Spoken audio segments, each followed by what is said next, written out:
This is a story not yet told. It begins on a warm evening some years hence, when high on a mountaintop in Southern California, a giant telescope searches the heavens for the secrets there contained.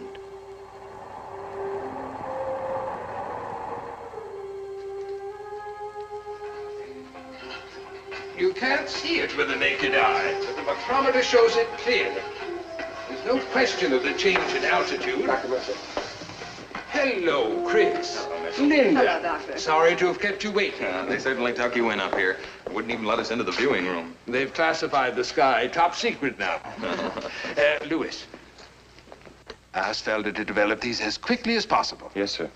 Oh, Bolting. This is Chris Cronin, Mrs. Cronin, my assistant, Dr. Bolting. How do you do? How do you do? It's nice meeting you.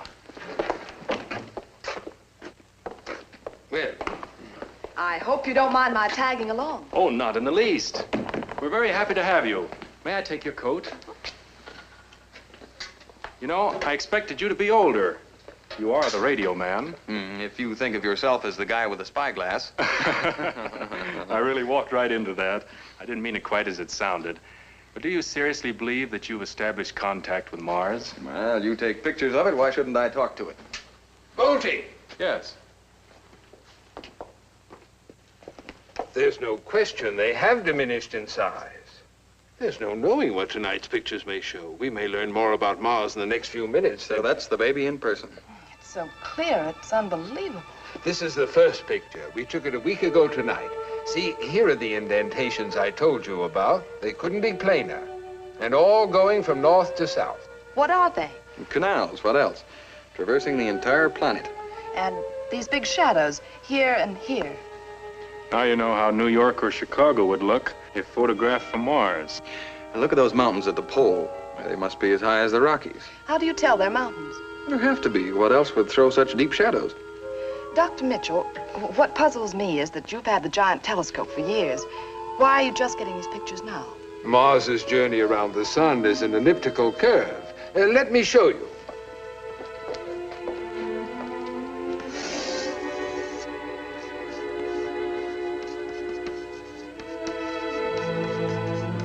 It's now at perihelion, about 35 million miles from Earth instead of the usual 63. What's this one? Same angle, same exposure 5 nights ago. See any difference? Should I? Well, what have you got? I don't know. I can't believe it. Well, The mountains are gone, and the poles are level. You can't wipe out mountains taller than the Rockies in the space of a week. Bolting. Look at the canals. They're different. Now they reflect light like mirrors. Water reflects light. Well, so does any other. Are you saying you think those pole formations are ice? And that in a week, these Martians have melted ice caps thousands of feet high and used the water to irrigate the planet? Isn't that what the picture says? But that's impossible. There's no way to. Oh, there has to be. Why, they've done it. If we could just once ask them how. I thought you'd already established contact. Oh, it's Mars I'm getting my signal from, right enough, but how do I give that signal meaning? How do I find a means of communication? Come on, Lynn, let's get going. There's still time to send a signal. You're going to broadcast tonight? After seeing these, what do you think? One man who takes pictures, another who believes he can talk over 35 million miles. It's like having a grandstand seat for the creation of the world. Or it's death.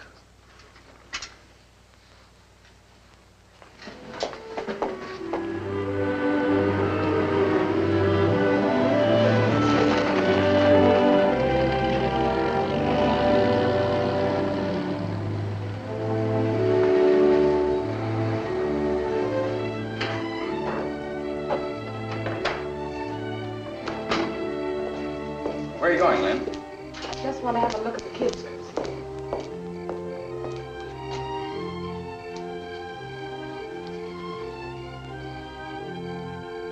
Everything looks peaceful.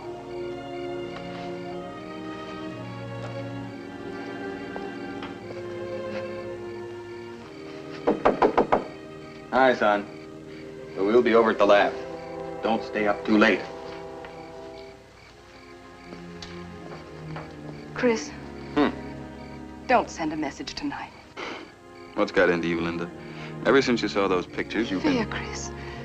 Always eating fear. The whole world's scared. Why shouldn't I be? Every woman in the world, we all live in fear. It's become our natural state.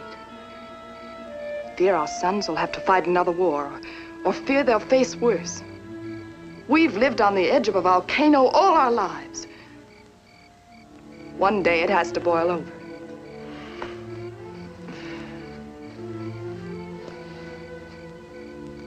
Me talking to Mars won't affect Vesuvius, Lynn.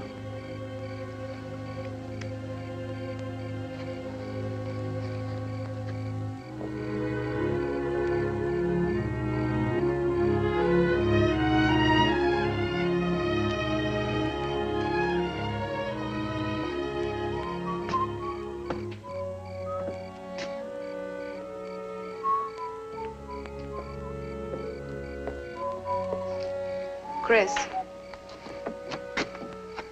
how can you be so sure? Don't you understand?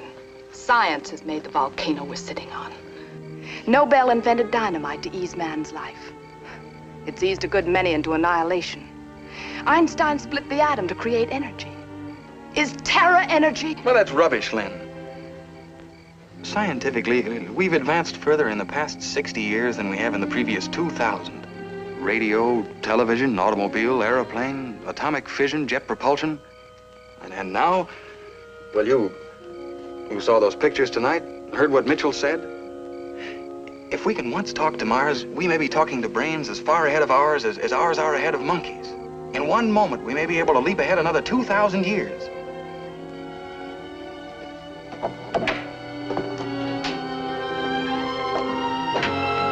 And you'll have done it.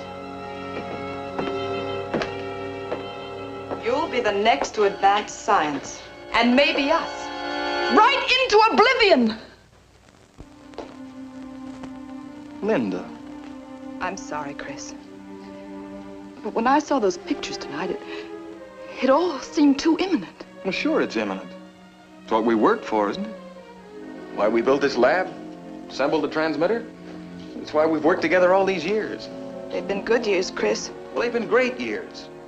But what do you want me to do now? Get a crummy research job in some plant? Maybe in 20 years get a paper published in some scientific magazine? Now, when we're on the verge of accomplishing everything we've worked for? All right, Chris. I'm ready.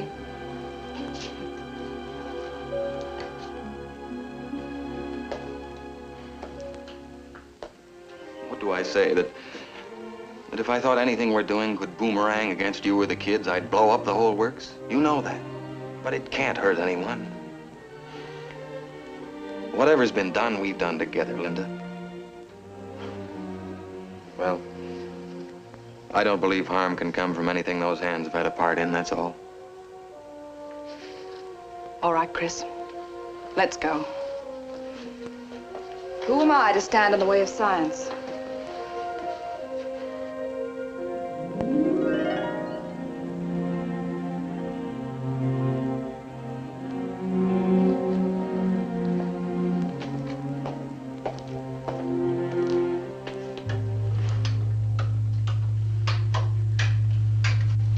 Turn it on.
What do you want? How did you get here? How did you track me down? Get out! Stop acting like a fool.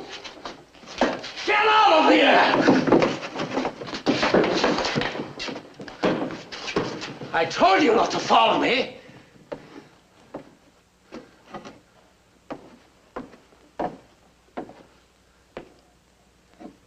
You were supposed to keep in touch with me by shortwave. The seal isn't even broken. I have nothing to report. What are you doing here? Answer me! You said you would establish contact with Mars. That was your commitment.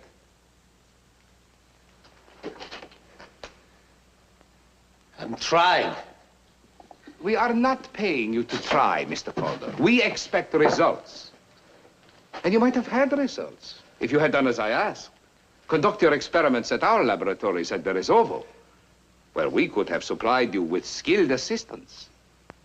Instead of which you buried yourself here in the Andes, alone.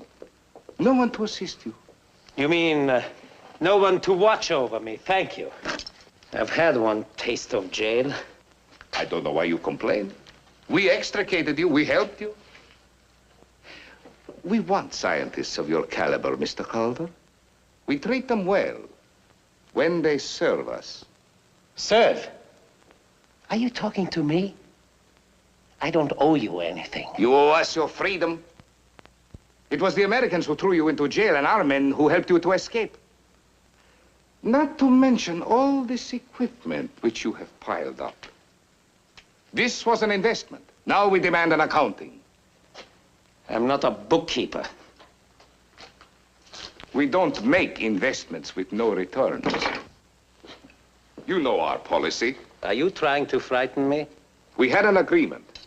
It is my responsibility to see that it is carried out.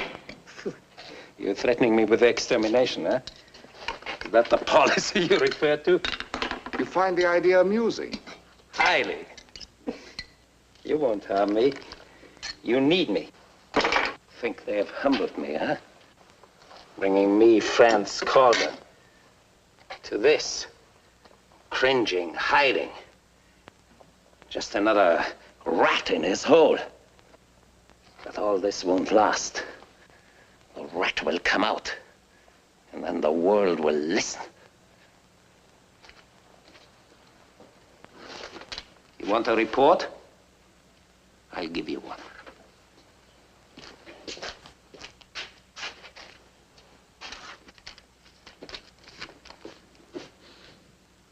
You can tell your masters that I've failed in my experiments.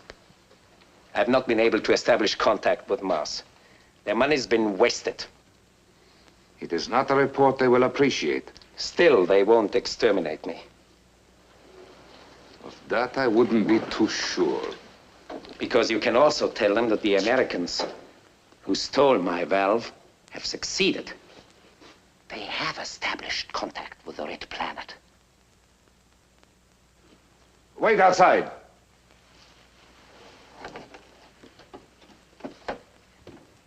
Are you serious? Newspapers will tell you as much in a few days. It's not in the American character to keep silent about success. But that's incredible that they should actually... Why? You expected it from me. But you said that your equipment was the best in the world, that no one could duplicate your developments. I forgot the 7-year start the American had on me. 7 years while I was in jail. 7 years. Don't let's start that again. What shall I report? What can you report? That the Americans also want the secrets of a wiser civilization so that they can turn them into new methods of destruction? How do you know all this? Because I'm the one other person with a hydrogen valve. I alone can pick up their signals and the replies. Then you can give us the questions they put to Mars and the answers they receive. Yes, exactly. And that's why I can laugh at your threats. Do you still want to kill me? Oh, don't talk like that. Nobody is threatening you. You're invaluable to us. It's not who gets the information first, but who first puts it to use. Oh, my dear friend. You must let me send you a less monotonous diet. My diet's already taken care of. I did not spend all your money on equipment. Is there anything else you need? Yes, one thing. Let's drink to it. Well, by all means, my dear fellow.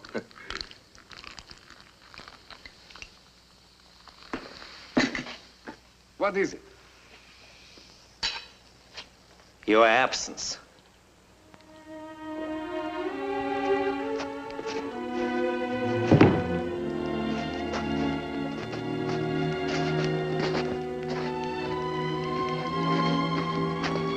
Thank you very much, comrade. Considerate of you, leading us to his lair. Clever of you, dragging him down all on the strength of a single phrase.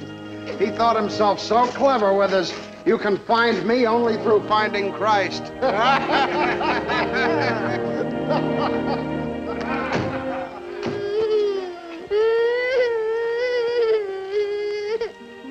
You dropped your bunny rabbit.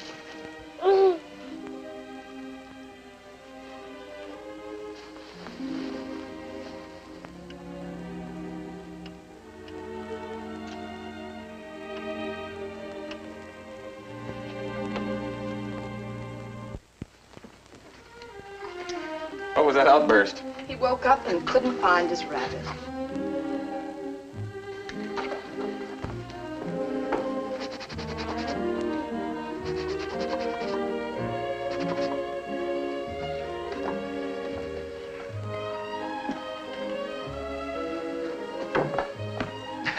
Thanks. I guess I better get the... Here's your carbona. Oh. How'd you know we'd need this? Did you two ever start a project and not need it? She's pretty smart, huh? Hey, Mom, I got a TL for you. I could use one. Remember when the parents came to visit our class? One of my grimmest memories. All the fellas decided that you were the youngest-looking mother there. Isn't that nice? Boy, you should have seen those other crows. That did it. Now clean away this mess and get started on your homework. Right. Gosh, I only got my math to do. You know I don't want to fuss over that. Well, before you pin any medals on yourself, an extra hour on history wouldn't hurt. At that, you're no genius. Well, you can't have everything. Oh, heavens, who's coming? Probably Mitchell to find out if Mars had anything intelligible to say. I'll get it.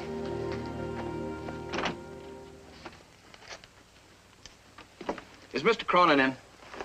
I'm Cronin. I'm Bill Carey. This is no time to barge in on you like this, but your reports didn't reach my desk until this morning, and I flew right out. My reports brought you out.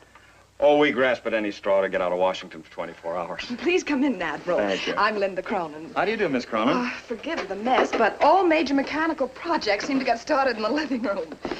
This is our son, Stuart. Hiya, fella. Sit down, Admiral. Get some more ice, will you, son?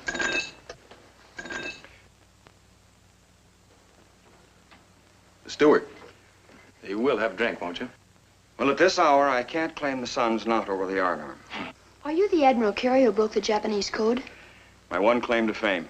But confidentially, wasn't a very good code. Come on, Stu. Oh, you don't know how glad I am to see you. We didn't know if you'd even bother with our show here.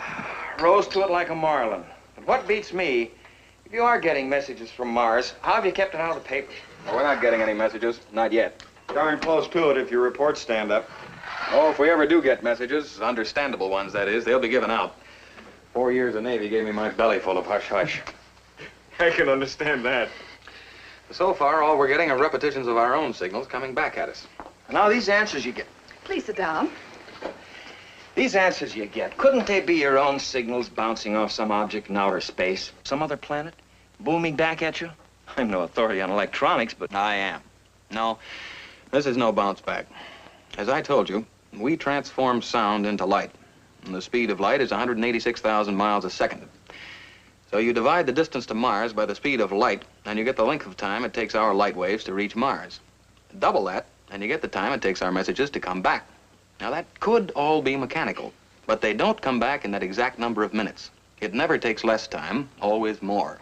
20 seconds, 40 seconds, sometimes as much as a minute and a half. Sometimes, like tonight, for instance, we get no answer. An echo will always sound, but sometimes the human brain sleeps. But why always the same signal back? Why never anything you can hang on to? Well, because I'm too stupid to give them a lead. That's why I yelled for help. Well, this is no picnic you've asked me on. You don't even know what language they speak, if any. It's like working out a system of communication with gollywogs. How the devil to find a point of contact? How about pie? That's hardly the way to offer it, Stu. And by the size of that slice, I doubt if there's anything left. I mean pie. Now, what are you talking about? Well, if we're getting answers, they have to have a transmitter as powerful as ours. Go on, what are you driving at? Well, they can't build anything like that unless they know how to make a wheel. That means a circle. And you can't make a circle without knowing the ratio of the diameter to the circumference. Pi. I still don't understand what that has to do with... Your son's ahead of you, Cronin. What is pi? 3.1416, as I remember. Roughly. That's it, roughly. Actually, it's 3.141592 and so on, an infinite number of decimals. Well, so what? We broadcast 3.1416 to Mars, and what can they answer? Nothing. But they must be trying as hard to talk to you as you're straining to talk to them. All they're looking for is an opening. So, you don't broadcast 31416. You broadcast 31415. And if they understand, they continue the equation. Right. Where'd you get that idea, son? Biting into this. Come on, let's get over to the lab and try it on right now.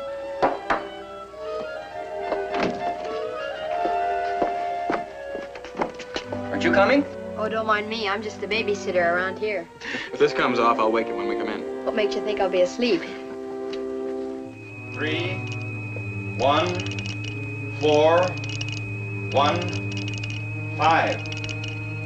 3, 1, 4, 1, 5. 3, 1, 4, 1, 5. Shut it off.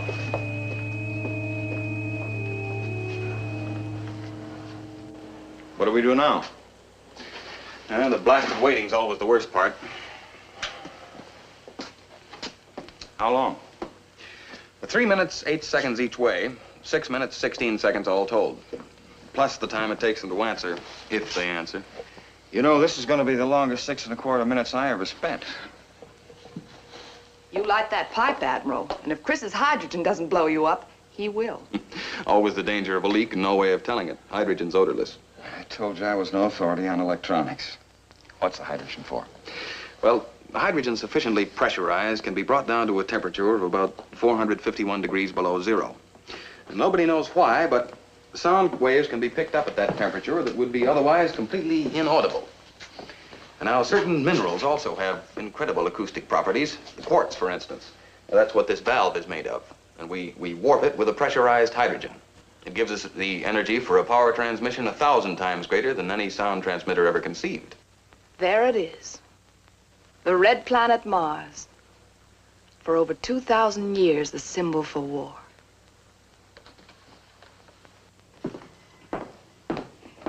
And we dare to fly in the face of Providence and try to bring it closer to us. Sometimes my wife is less than enthusiastic about this project. I'm sorry. Darling, if nothing happens tonight, don't be too disappointed. It's got to happen. It's just got to happen. We've waited so blasted long. I know, but if it doesn't... Poor Linda with all her silly fears. You hope it doesn't happen, really? You know what beats me? I just can't believe that you people really assembled all this yourself. Oh, we got a slight assist from the Carnegie Foundation. You realize if this comes off by this time tomorrow, you'll be the most famous man in the world?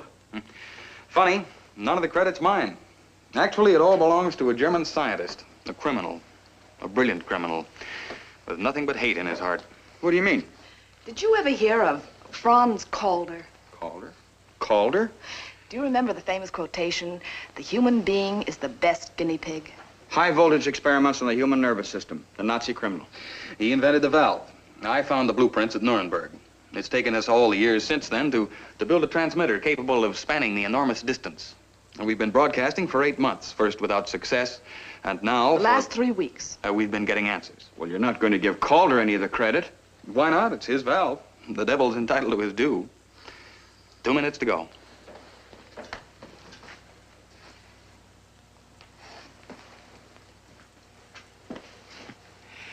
I wonder what kind of a world we're opening the door on.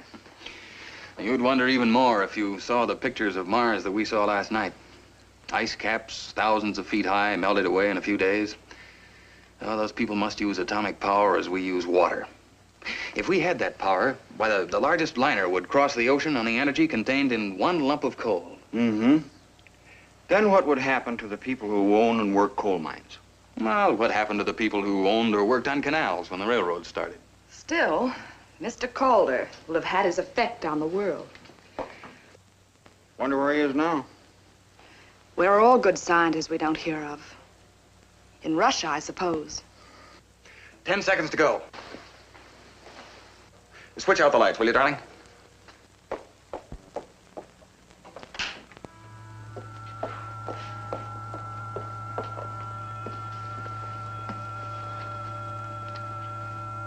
Three, 1, 4, 1,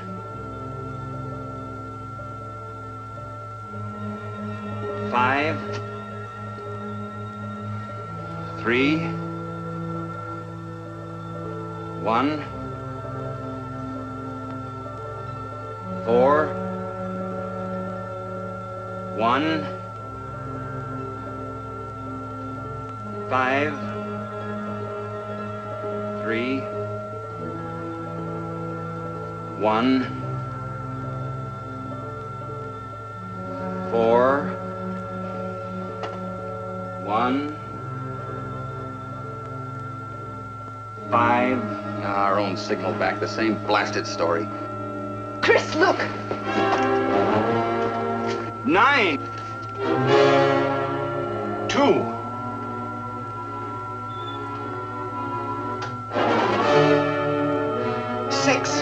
Linda, we've done it. Dear Lord, don't make us sorry.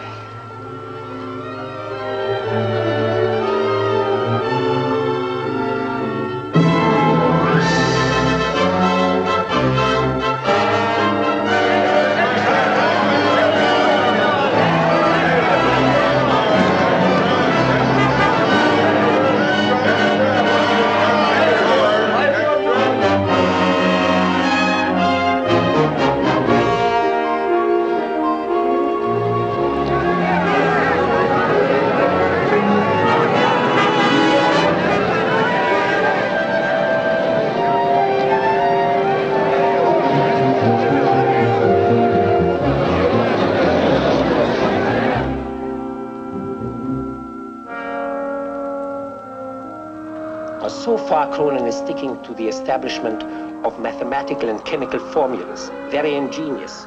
They were able to frame a few questions. I read all that in the papers. What about you? Have you contacted Mars yourself? You're a fool, Eugenian. If I can read their messages, they can read mine. Why should I let them know that they have competition? Huh? And so, what only 2 weeks ago was a secluded laboratory in the San Diego mountains has become the new center of the world.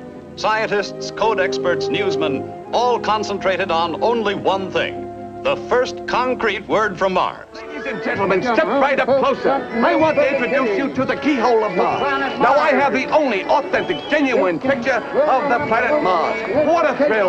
What a fun to send home to those people. All right, folks. Come on, folks. Get moving, please.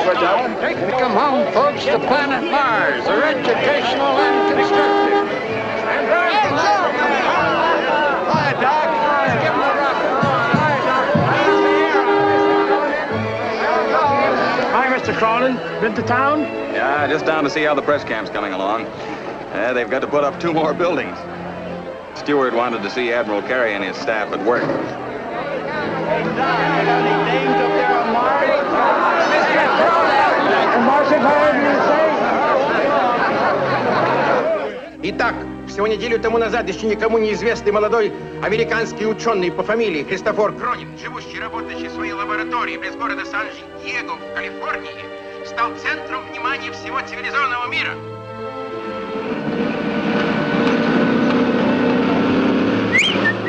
Это событие. Впервые за все время своего существования Земля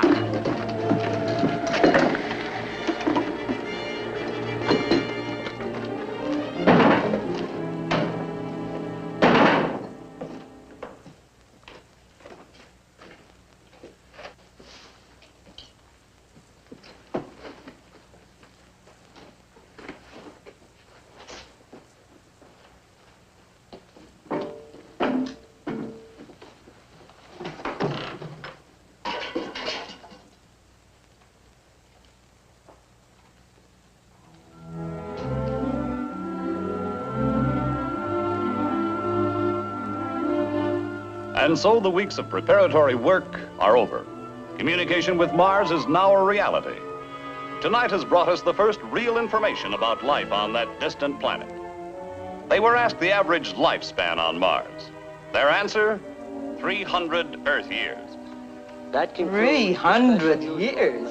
I hope not your mother. Our regular program.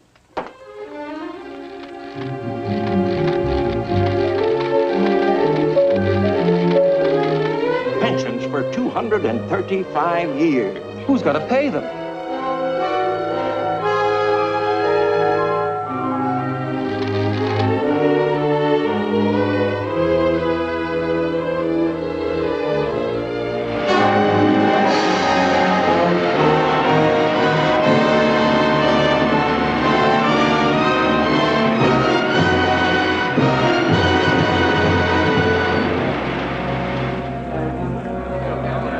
Of the livestock industry is at stake.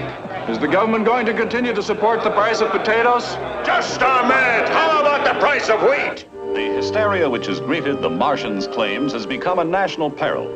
All this after the release of only 3 messages.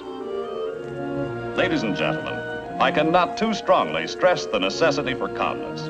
Do not allow yourselves to be emotionally disturbed by those messages. Genie, this time you'd better get your masters on the phone. Cronin's just received a message from Mars. That's a sensation. The Martians have now announced that for the past 3 centuries, they haven't used coal, oil, electricity, any form of power on which we rely. Theirs has all been provided by cosmic energy, through which they have made hundreds of elements fissionable. If this is true, no miner in America, no miner in the world will have a job. Our interests are identical. We owners represent an investment of $5 billion. It took Mars to make you recognize that identity of interest. Well, the oil men are in the same boat with us. And let them bail it out. Oil is no concern of ours.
Keeps up, you'll need the army to help you.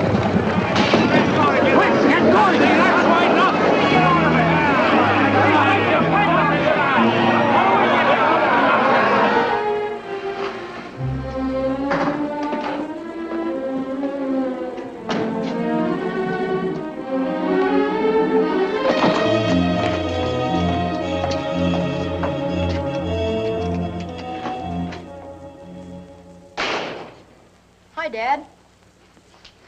You're just in time for the news. I've had enough news for one day. Meanwhile, this morning, every American bank had long lines of depositors waiting to withdraw their funds. Owing to the difference in time, the latest bulletin from Mars had created its effect on Europe before we Americans had finished our breakfasts. In London, the Prime Minister called a special meeting of the Cabinet at number 10 Downing Street. But this did not prevent pandemonium on the London Stock Exchange. The value of British industrials has decreased nearly £10 billion in the last 2 weeks. In Paris, the third government in 2 weeks failed of a vote of confidence, and President Romain, hopeless of forming a fourth government, suspended the Constitution and called upon the army to establish martial law. This, however, did not prevent wide disorders in Lyon, Marseille, and other French cities. Meanwhile, in Rome, the Holy Father urged a policy of patience and of faith. Turn that blasted thing off. Just on another minute, Dad. But in Milan and Genoa, there was widespread rioting. Turn it off, I said. They gotta hand it to you, Pop. When you blow the lid off, you really blow it off.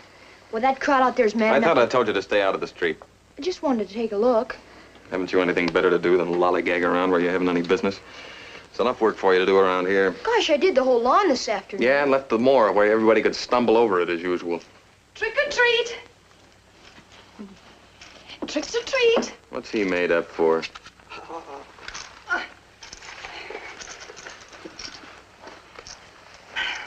Halloween, remember? And children like to go out and play trick or treat. That is, children who can get out of the house, too. And little boys who can't. They still like the fun of getting dressed up. You look scrumptious, son. See? Bottle tops. Trick or treat? Next year we'll go trick or treat. How'll that be? On your way, boys. And hands washed. Stu, will you see that he's polished up? Oh, Mom, again? Please. Be a good boy. I'll be in a minute, dear.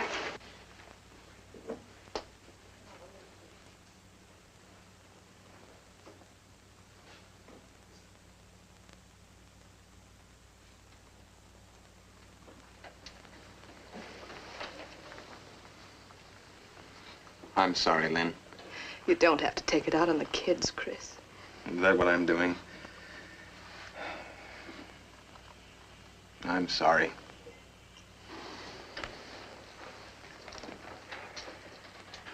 Where are you going?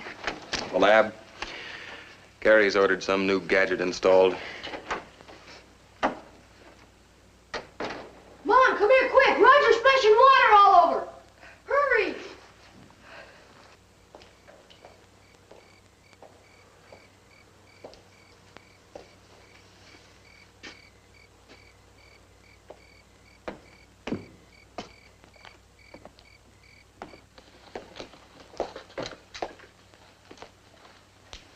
How's it going?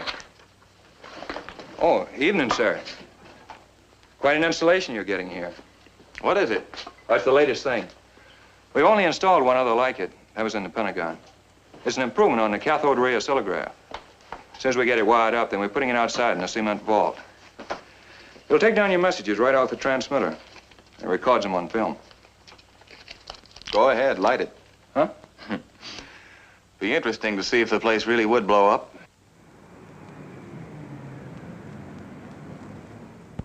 You'll recall, Mr. Secretary, that the Joint Chiefs advised immediate control when the first message was received. Yes, I recall quite well, General. I also recall that the President overruled us. Yes? Admiral Carey, sir. Have him come in. Mr. Secretary, General Burdett. Hello, Bill.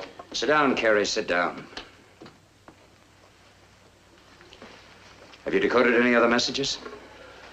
No, sir. We've been sweating over a batch for nearly a week now, but no success. Thank heaven for that. We're closing down that decoding room out in California. But messages are still coming in, sir. Well, they'll be microwaved here as fast as they come in.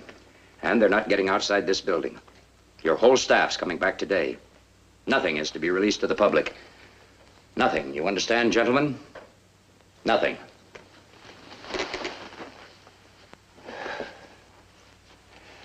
Is there anything else, sir? Our economic system shambles. Industrial production shot to blazes. Our entire civilization collapsing about our heads like a house of cards. And the whole Western world going down with us. This Cronin has done more to smash the democratic world in the last 4 weeks than the Russians have been able to do in 11 years. I can hear the laughter in Moscow now. No, Admiral, no. There is nothing more.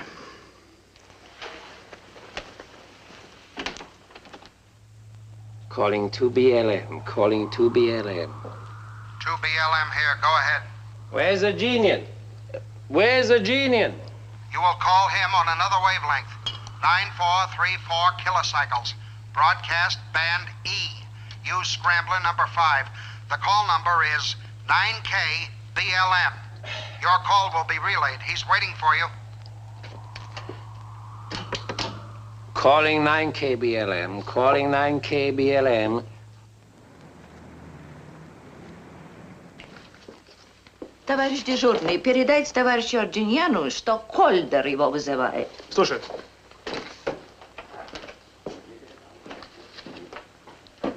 Одну минуту.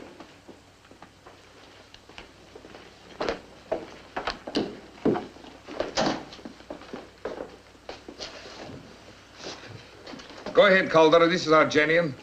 Are you all right? Don't worry about me. How about you? How are you, Argenian, huh? That's foolish of you to go where those monsters can lay hands on you. Shut up, you fool. Премьер спрашивает, есть ли другие новости. Are there any more messages? Mars seems to have run out of messages for the moment.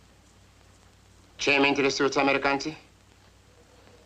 What are the Americans asking, Calder? If you can tell us that. As nearly as I can understand, they want to know how the Martians, if they use cosmic power for everything, are kept from blowing each other to bits. Send us the messages as soon as you get them. There must be no slip-ups. Is that understood? Haven't you got your money's worth yet? Не беспокойтесь, товарищ генерал. Не думаю, что американцы... Is this dog, Calder, reliable? Я сказал вам... In English. If I want him to understand me, I'd speak Russian. Why didn't you insist on him coming here to work? I couldn't insist. He would have destroyed his valve. He's a madman, a lunatic. The world is full of lunatics. They want to start a war now.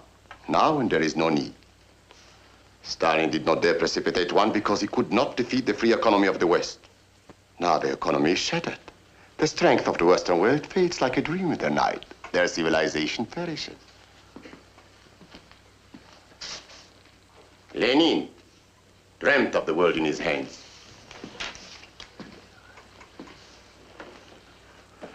Stalin tried to get it in his. Our premier will succeed. We will build our new world on the ruins of the West.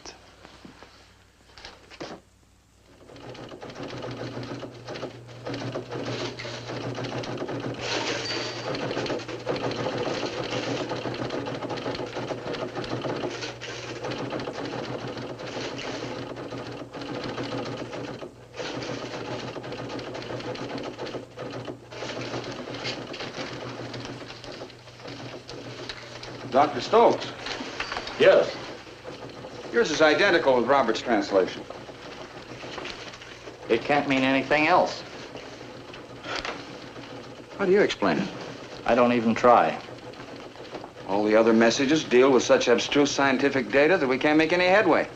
Then out of the blue, this. Why, it's... It's inspiring, Admiral, if nothing else. Get me the Secretary of Defense. He's at the White House, sir. Prepare a memorandum to him. Aye, aye, sir. Eyes only. Eyes only. We can't risk the Russians decoding those messages. I certainly don't want war. But Moscow, Leningrad, Every nerve center in the Soviet Union must be wiped out. I cannot fly in the face of 180 years of American history. I cannot start a war. A month from now, we may not have the strength to fight one. The Russians may have in their hands the power. No. This country will not launch a war. Mr. President. You still know my first name, George. We've served a great many years together. And there's never been a day when I couldn't happily go along with any decision of yours. But I have a responsibility to this country, too. And I can't stand by and see it destroyed. Our difference is that I don't believe it can be destroyed by 13 slips of paper covered with obscure symbols. The Japanese Empire was destroyed by a slip of paper covered with obscure symbols. Once those symbols were translated into power. Excuse me, sir. Yes. You said to interrupt the men that they arrived, sir. Oh, yes. Have them come in, please.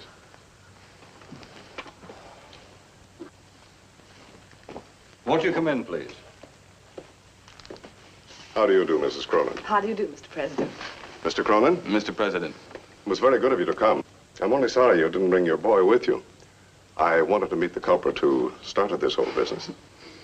Oh, Mr. and Mrs. Cronin, Secretary of Defense, Mr. Sparks. How do you do? Mr. Sparks. Mr. Cronin. And General Burdett.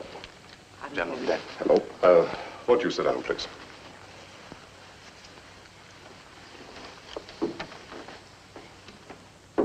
I'm not going to drag this out, Cronin. I'm afraid I've got to break your heart. You made a pretty fair start on that, Mr. President, when you pulled Kerry back to Washington, clamped his censorship on us. Have any further messages been decoded, or aren't we allowed to know? There have been no further decodings.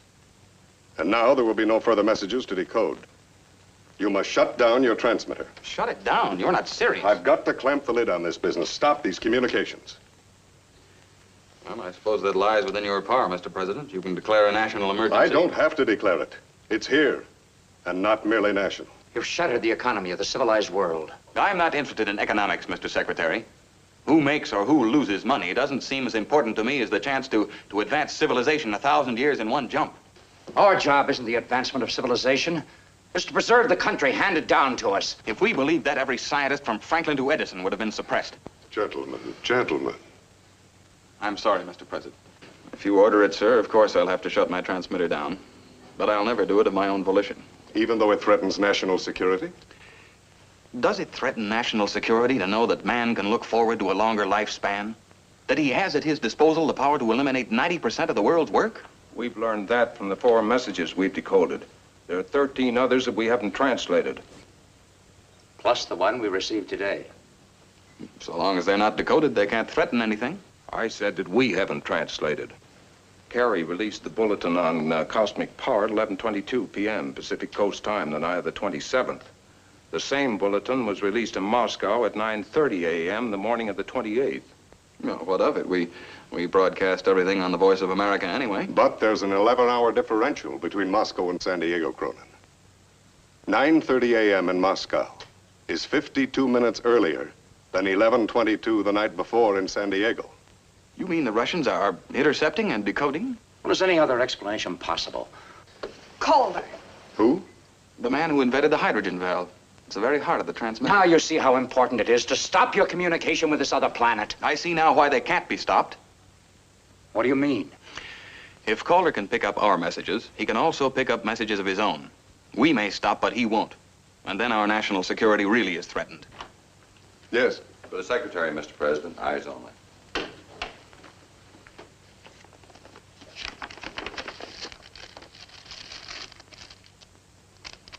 What's a note from Admiral Carey?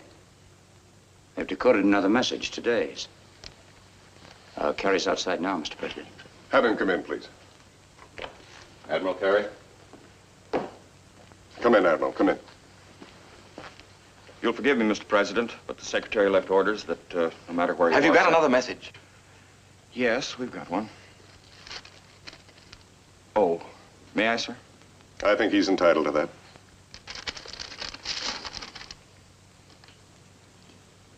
Well, this is nonsense. It's impossible. What is it, Cronin? Well, you remember, sir, we asked them how, with their free use of cosmic energy, they were prevented from blowing each other off the face of the map. If they have an answer to that, I'll welcome it. Well, according to this, they submitted the question to their supreme leader. You say spiritual, Bill. I'm not sure it shouldn't be something even stronger. Godlike was Dr. Stokes' translation. What is the message, Chris? You have been given knowledge and have used it for destruction. 7 lifetimes ago, you were told to love goodness and hate evil. Why have you denied the truth? The Sermon on the Mount. On Mars. But don't talk nonsense, Linda. Love goodness and hate evil? What else would you call it? I don't understand it. I don't either, Chris. But I'm glad we installed the oscillograph, because once the messages are recorded on film, no one can accuse us of garbling them. Well, Mr. President, I said I'd never voluntarily suppress a message. But I was wrong. This one can't go out. Why not? Well, it doesn't make sense. It's not scientific. Oh, maybe it's the one scientific truth we've forgotten. You mean you take this message seriously? We took the others seriously, didn't we? If we were right to release one message, we must release this too. Mr. President, you know the panic those other messages have caused. Loose a wave of religious hysteria on top of it, and every crackpot and his brother will be lecturing on street corners. Mr. President, you're worried about national security. Is there one word in that message that threatens our security or anyone else's? And solution, there was none. Save in the rule of Christ alone.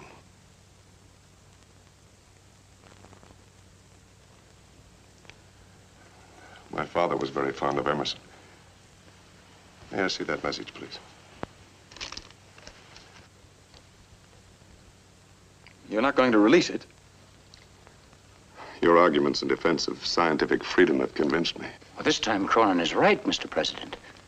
We can't hitch our wagon to that star.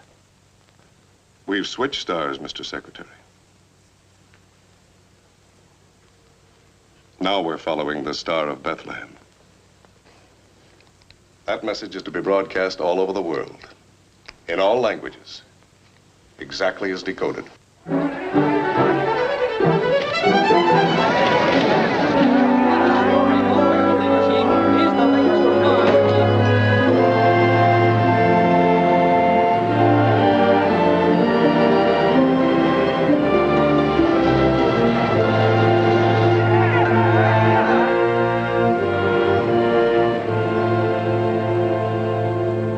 Die letzte Mars-Sendung hat keine weitere Erklärung. Wir wissen nur, dass wir es mit einer Person von höchster Wichtigkeit zu tun haben. Полученная сейчас радиопередача с Марса пока не может быть полностью расшифрована. Единственное, что понятно в настоящий момент, это следующее.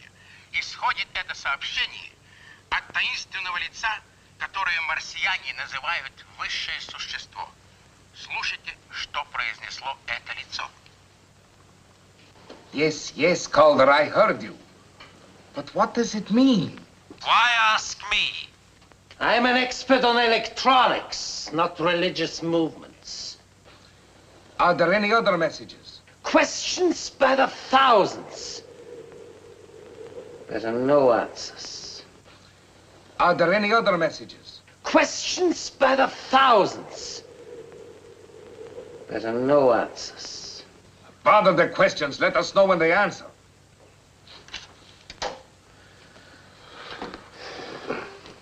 I know I am not alone in being struck by the phrase with which the message begins. 7 lifetimes ago are the words.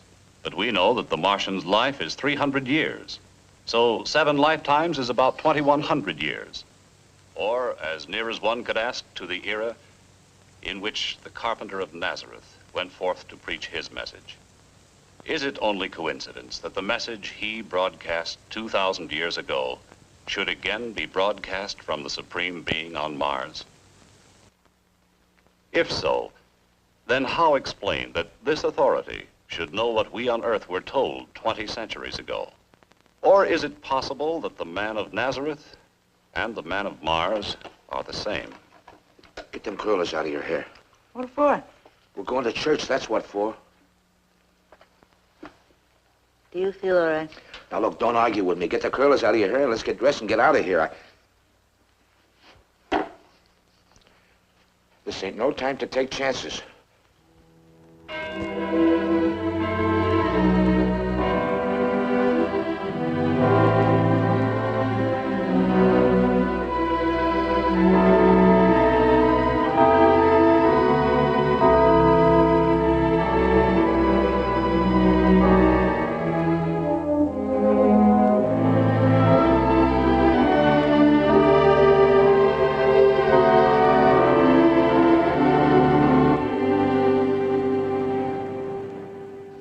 It has brought hope when we had lost all hope.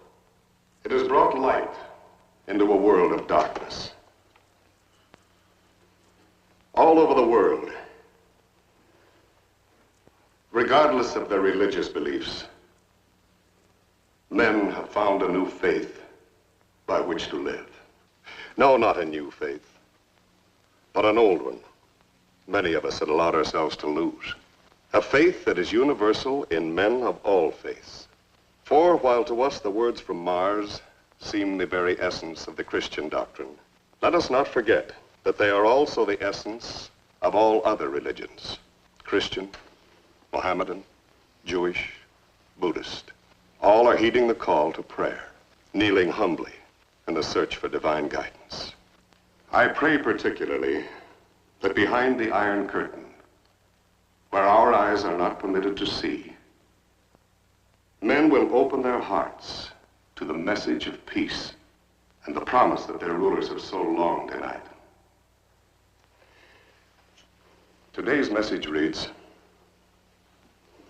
"Ye have denied God's word and worshipped false gods.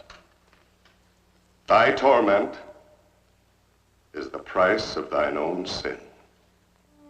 Сегодняшнее краткое сообщение с Марса гласит: слушайте, ты отрекся от Слова Божьего, ты поклонился идолу, и муки твои — суть награда за твои прегрешения, и муки твои — суть награда за твои прегрешения.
идут. Они близко подходят. Стой! Стоп! Кулаки! Расходись по домам! Слушай команду! Я вас всех перебью!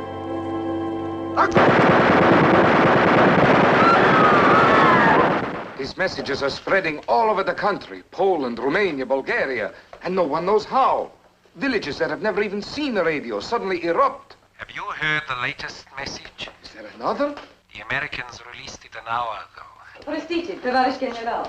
He who follows the tyrant's banner shall wear the tyrant's chains. He who carries God's banner shall know everlasting life. Baton, do you expect me to tell them that?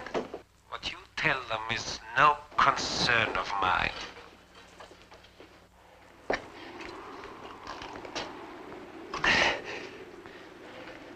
Hello,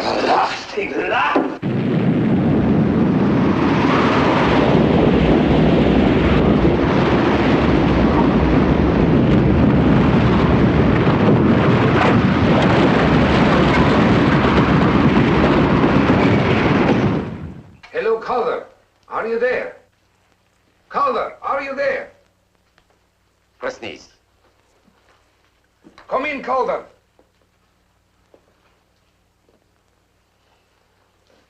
He doesn't answer.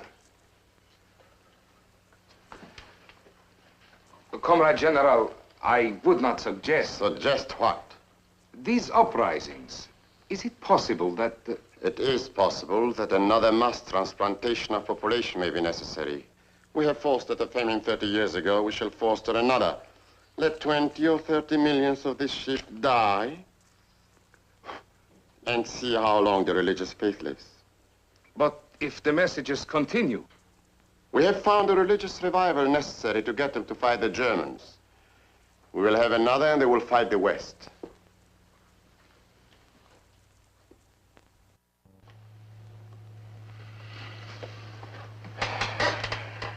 Are you sure the valve's working? Oh, I've checked it a dozen times. There must be some reason for their silence up there. Well, there can be 1,000. We've got 2 atmospheres to get through.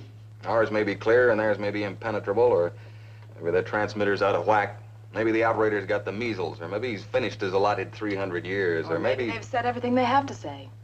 Maybe the rest is up to us. Calling 2B, 7XK. He won't answer. Come on. There is no need for me in there. You can have the honor of telling the Premier that your communication have bogged down. I don't want to answer his questions.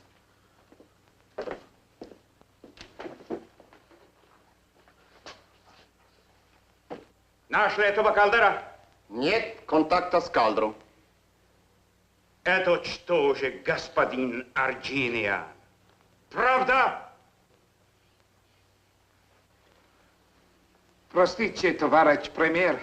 Я не виноват. Talk English, you fool!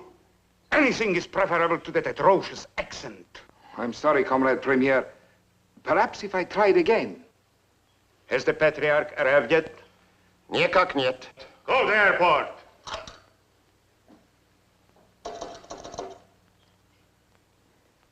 Well? There is no answer. Не понимаю. Что случилось?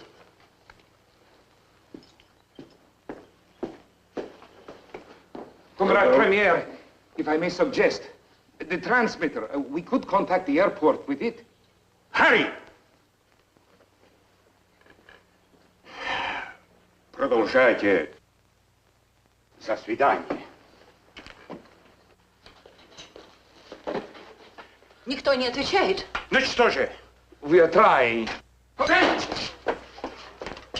Что случилось там? Что случилось? Look! The lights are still on out there. Товарищ Премьер. Singing.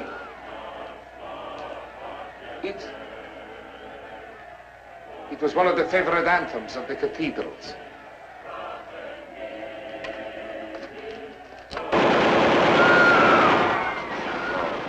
That will silence their hymns. What do these superstitious peasants think they can accomplish against our guns?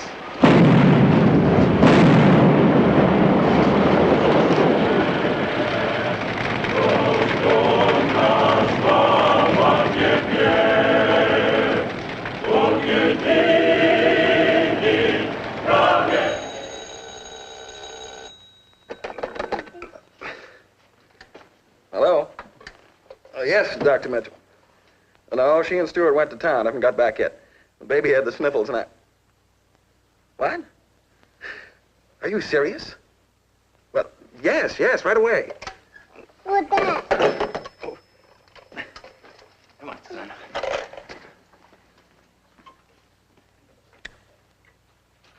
The first program ever to be televised to the Western world from Russia. Ladies and gentlemen, the British ambassador to Moscow. And I have been appointed to speak for my fellow members of the diplomatic corps. In days to come, thousands of volumes will be written about the miracle of these last 12 days. The miracle of a nation finding its soul. As the messages from Mars spread throughout the country, the heart of the Russian people began to swell with an old faith, and spontaneous demonstrations of that faith took place. From the churches, they moved on the jails, the fortresses. And here in Moscow, the arrival yesterday of the Patriarch of the Russian Orthodox Church provided the tinder that burned down the Soviet edifice. Thousands of the residents of this city are now dead. They died in the creation of a new government. The Patriarch as its provisional head. As the new leader of the new Russia, he will speak to you himself.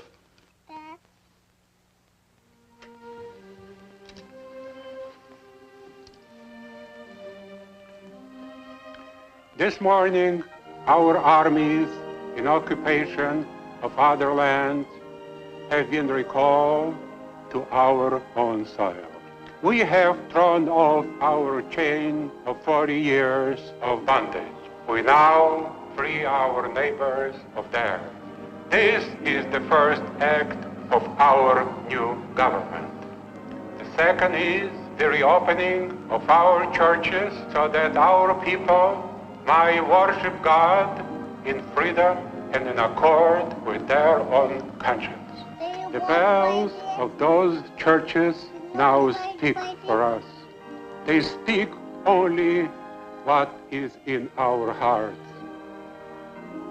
The prayer that all men can henceforth live in peace. I wish you were a little older, son. I wish you could remember this.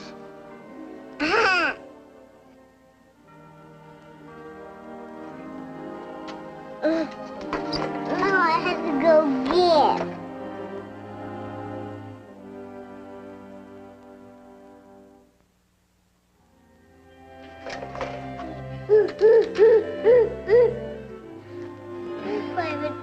Oh, we're famous people, son, your mother and I. Names in the papers, decorations, scientific awards. You know what's really important? You. You're our immortality. You and your brother, the kids you'll have, and the lives you'll lead. You're the blessed generation. Chris, have you heard the news? Mitchell called me. I couldn't believe it. I heard it on the car radio. Chris, you should see that crowd. You should see their faces. And I didn't want the religious messages released.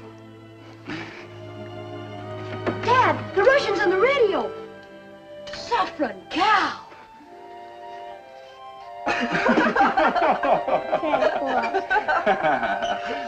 Maybe you've reformed the Russians, Pop, but not young hopeful.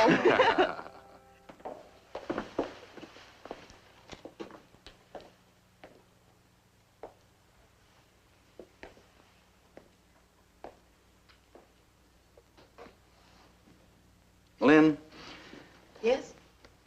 suppose it's over. Communications, I mean. Suppose we never make it again. There's nothing wrong with the transmitter. Atmospheric conditions won't explain it either. No matter how bad they are, we'd pick up something. Would it really matter? We talk of their older civilization, and what have they given us? Nothing we couldn't have had all along. Prayers were given us long before wireless. Good evening, Mr. Cronin. Who are you? How'd you get in here? My credentials.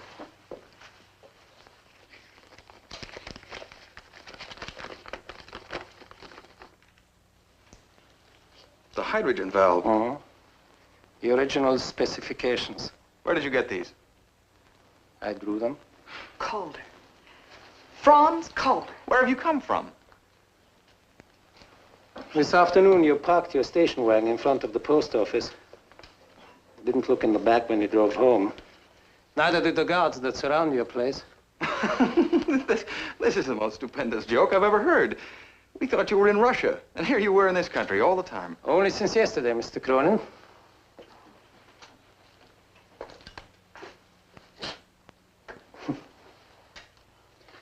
Wasn't exactly a triumphant entry.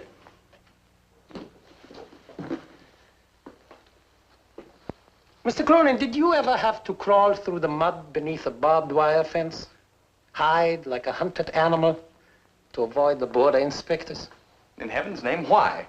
Why? I developed a dislike of jails. Jail? Are you out of your mind, man? Have you heard nothing of what's happened in the world? In spite of your record, there'd have been an open door for the inventor of the hydrogen valve. Which you stole. Well, don't talk nonsense. Your specifications became government property. Anyone had a right to use them. That's a matter of opinion. Don't worry, Mr. Calder. Chris has given you credit for everything that belongs to you. Every scientific journal has given you full credit. If you'll forgive me, where I've been, the latest scientific journals were not at hand. I lived in a hut at 11,000 feet in the Andes. An avalanche finished it. But I dug myself out 9 days ago. Well, I'm glad you got out anyway. We're just about to broadcast. You might be interested in You're right. It will amuse me. All set, Lynn? Yes.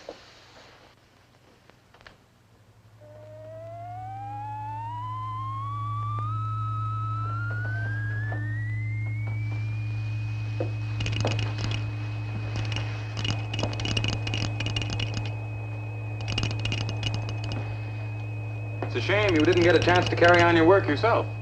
In a small way, I did. You built a transmitter. Naturally. And then you might have picked up Mars. I tried. I never succeeded. All right, Lynn, shut it off. With your knowledge and the valve, you should have succeeded. Unless, of course, atmospherics play tricks at that altitude. On some people, Mr. Cronin. You won't mind if I take my coat off, huh? Yes, on some people. What do you mean by that? Of course, I only got out with what I had in my pockets, but I think this will interest you.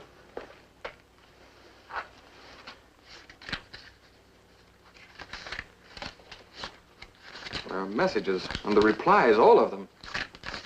The ones that weren't decoded, too. Then you did pick up Mars? No. How else could you get these? When did you hear from Mars last? 9 days ago, wasn't it? A little after 8 o'clock.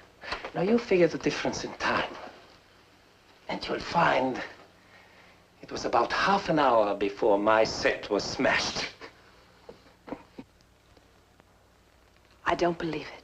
How slow you were in thinking up that pi formula. And the creation of a vocabulary. Aren't you grateful that I made it so easy for you?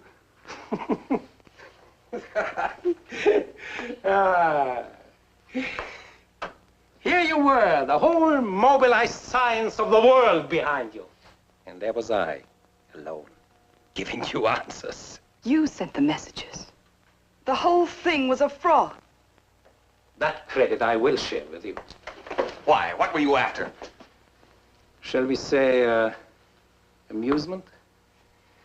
You thought you'd created a new Earth, and I destroy it.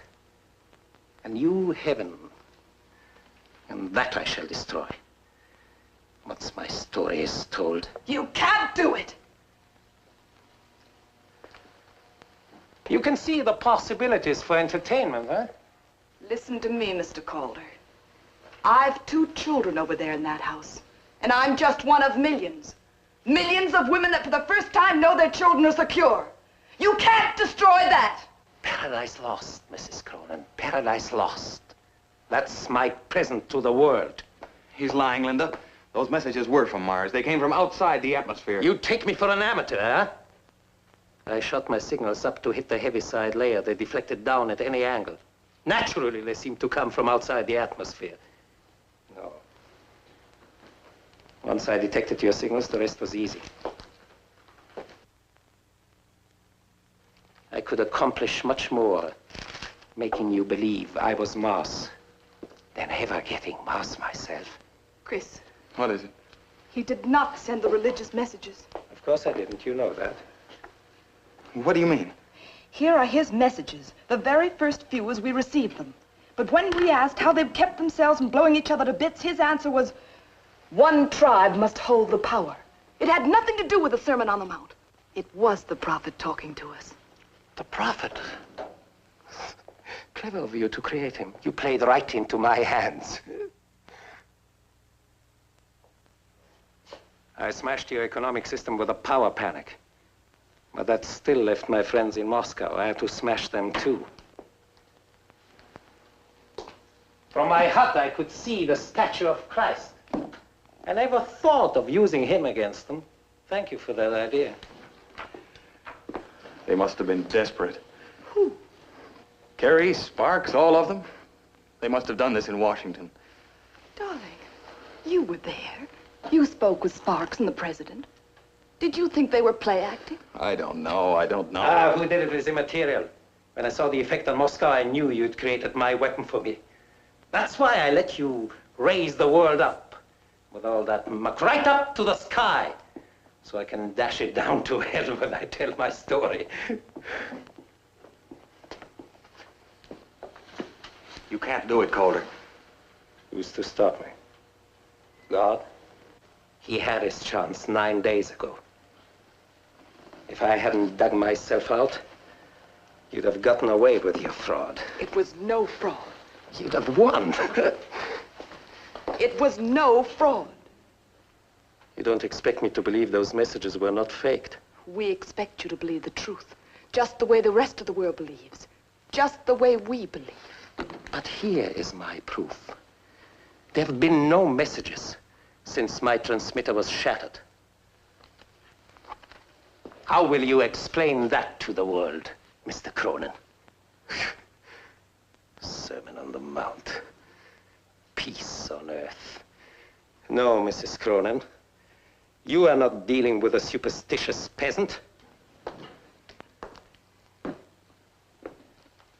If those first messages were fake, the last were too. The world will believe me, just as your husband believed me. And then you'll all be at each other's throats again. All of you. And I'll have done it. Better to reign in hell than serve in heaven. My favorite poem, Mrs. Cronin. The unconquerable will and study of revenge, immortal hate, and courage never to submit or yield. That's my God, Mrs. Cronin. Satan. Lucifer's my hero. God beat him. But I'll have beaten God. And nothing will convince you. Nothing.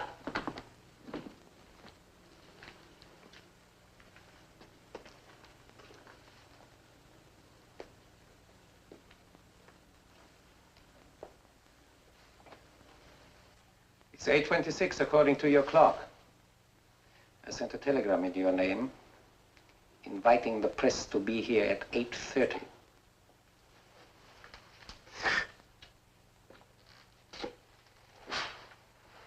They will only to wait a few minutes before they hear my story.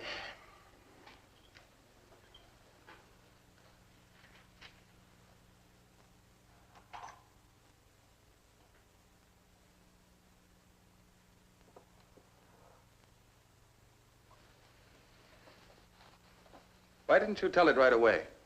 Why did you come here to torture us?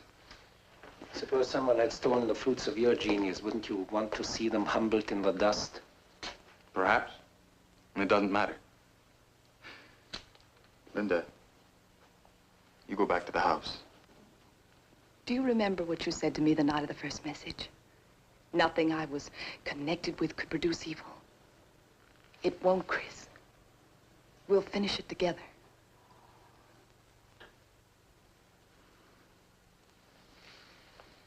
I want you with the boys.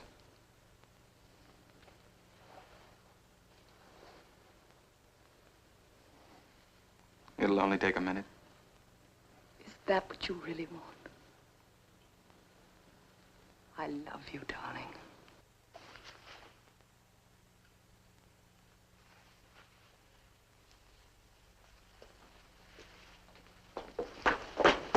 You do think me a fool. You think I let you walk out of here to call those private guards of yours?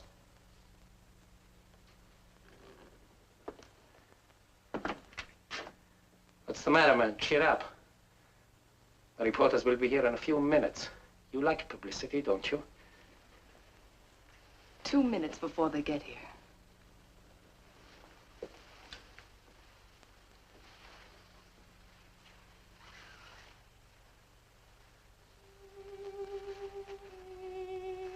Give me a cigarette, Chris. I can't go through with it, Lynn, not now. The boys are safe. This is their chance. Give me the cigarette.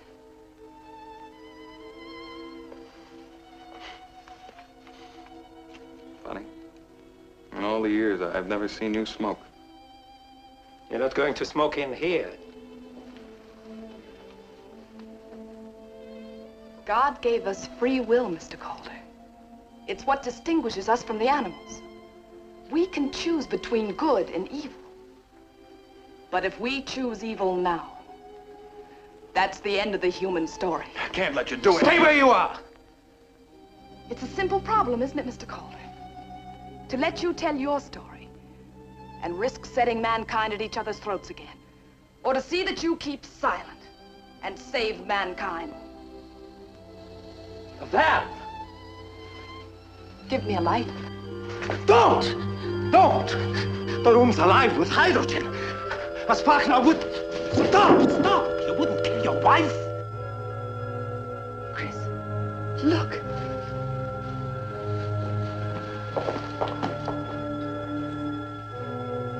Now will you believe? Your set's destroyed. But there's a message coming in. There's your proof.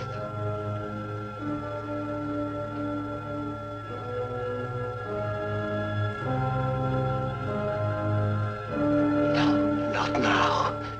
She won't beat me now.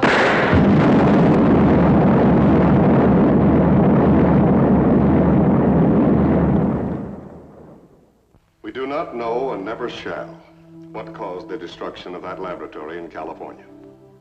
We only know that Chris and Linda Cronin are gone.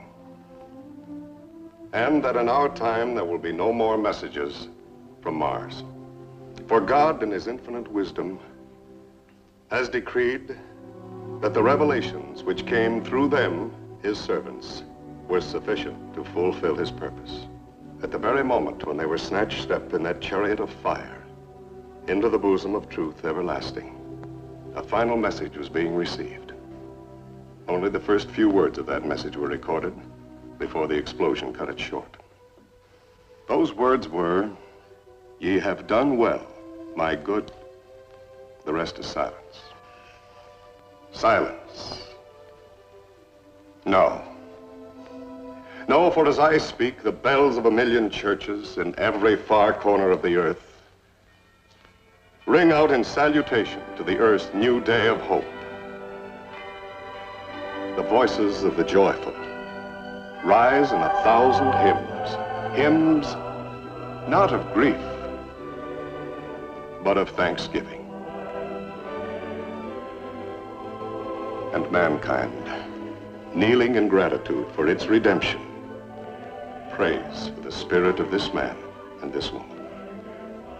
Of them, as of no mortals before them, it may be said, the whole earth is their sepulcher. And so the message does not remain unfinished. The miracle we have beheld has cleansed our souls and wiped the scales from our eyes. With the new vision given us, we who are left can complete that message. Ye have done well, good and faithful servants. Enter ye into the joy of your Lord. Thy monument is a world of peace. You're lucky, boys. You're their sons.